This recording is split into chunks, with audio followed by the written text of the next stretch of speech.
Welcome back to A Slice of Golf. Today's chunky little morsel is, I'm going to show you what's in the bag.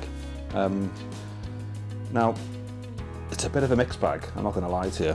There's a bit of everything in there, but I'll explain why as I show you the clubs. But I think it's only fair that I introduce you to what's in the bag here. So let's start. Best place to start is the big one. So the big stick, the driver, relatively new purchase. I've had it for maybe just about 2 years now, I think. But it's a Ping G410. It's 10.5 degrees standard. I've got a regular shaft fitted to it. My swing speed's slowed down over the years. I have played off a stiff shafted driver for most of my sort of 20s, 30s. As I'm getting a bit older and a bit more sort of squeaky around the joints, swing has slowed down a little bit. I'm finding I'm sort of right on the sort of the margins between a stiff and a regular shaft. So I've got a regular shaft on this, and it feels quite nice, to be fair. I've got it toned down, so it's a 10.5 degrees standard. I've got it tweaked down to, I think it's a full degree. I've got it turned down, so it's 9.5 degree. I've got quite high ball flight anyway, so it works out well. It's also, you can see here, there's different types, there's different models of these drivers. This one's got a SFT, straight flight technology. It really helps me. I mean, my natural shot is a nice sort of 15-yard draw, and it really helps me sort of make that a consistent shot shape. So yeah, that's the driver. Moving down the bag. I don't want to disrespect this club here, because I can hit it really well, but it's probably the oldest club in the bag, oldish. It's a rugged old girl, and it's my 3-wood. Now, this is probably next on the list to upgrade this one. I'll be honest, but to be fair, I can still hit this really well, and it makes the best noise ever when I connect. But it's a Ping G5 3-wood. It's a 15 degree 3-wood, and it's ace. Honestly, it's ace. It's got a stiff shaft on it. Got a nice big chunky jumbo Golf Pride grip on there, and this goes like the clappers is. For an old club, you know, it's still works a treat. So I haven't changed this. I'd be reluctant to change it, but if I'm going to be honest, it's probably one of the next upgrades I'll be looking to make in the golf bag. But yeah, there we go. So that's a Ping G5 3-wood, 15 degree stiff shaft with a big fat jumbo grip on it. Irons wise, I've got a set of irons here, and I've had them for a long time. I've had them since my early 20s, so that is a long time, as you can tell. It's a set of Pings, and they were bought for me. They were bought for me by my wife many years ago. I'm talking 20 plus years ago. So I've had these a long time, and yeah, the Ping i3 plus blades. Now, I had these all custom set up when I got these, so I went and got them all fitted and got the sort of the clubs lifted. I had to get them the toes lifted a little bit because I'm slightly taller for the shafts.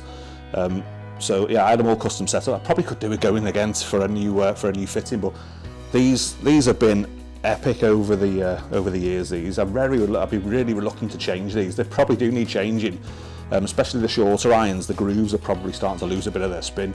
But these, I've got so much control with these irons. I find them really easy to hit. Great distance on them. Again, a lot of these clubs have still got their original grips on from 20 odd years ago. I look after them quite well. You know, I tend to sort of give them a good scrub and clean after and before playing, especially through the winter months. There's plenty of tack left on these grips, and again, nothing wrong with them. So again, if I was going to upgrade them, I might look at a new set of irons, but to be honest with you, I'd really struggle to justify spending 700 or 800 quid on a set of irons when the ones I've got in my bag I can play with really well. So, and then onto the wedges. I've got a different set of wedges, and I've only just recently got these, and I'm really pleased with them actually. I got them on the back of watching another YouTuber, Rick Shields, big up to you. He made a review of these probably 2 years ago now, and so I've got the Kirkland signature wedge set. These are the version 2s of these wedges. Gorgeous clubs, grooves are razor sharp. Played with these the other day, and the amount of control on the greens. I don't play with expensive golf balls as well, because I'm a very amateur player, so I don't tend to play with the best, softest golf balls. I play with sort of mid-range stuff, and the control and spin I was getting on the greens with these clubs was mega. Dead pleased with them, and looking forward to playing some more golf with them. But yeah, same again, big fat chunky jumbo Golf Pride grips on there, the Tour Velvet type, loads of tack on them, and they go great. So I've got a full set of those wedges. I've got a 52 degree gap wedge, a 56 degree sand wedge, and the 60 degree lob wedge. So finally the putter. I've got a White Hot Odyssey putter in there. It's a bit of an old girl again. It's not a new club. It's getting on a little bit now. It's an Odyssey number 7 White Hot putter. It's you can see, I mean, it's in good nick. That, you know, it's for an old club. It still performs really well. Feels great as well. You know, the insert on the front here is in really good nick. It's not sort of peeling out or anything. It's, you know, it's as good as new. The balance on this as well. My previous putter to this was really sort of toe heavy, and you know, I found I was sort of pushing a lot of putts out. But this one is, yeah, this one's much more balanced. Feels much better off the ball. Still got its original grip on. Nothing wrong with it again. Not in a rush to change it. I have tried the Super Stroke chunkier grips. I don't mind them, to be fair, but going back to basics with this one has been a real, yeah.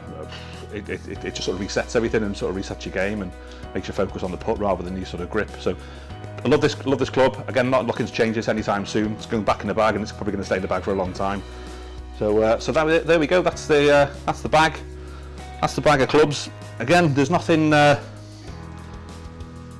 expensive in there. You know, there's nothing groundbreaking in there.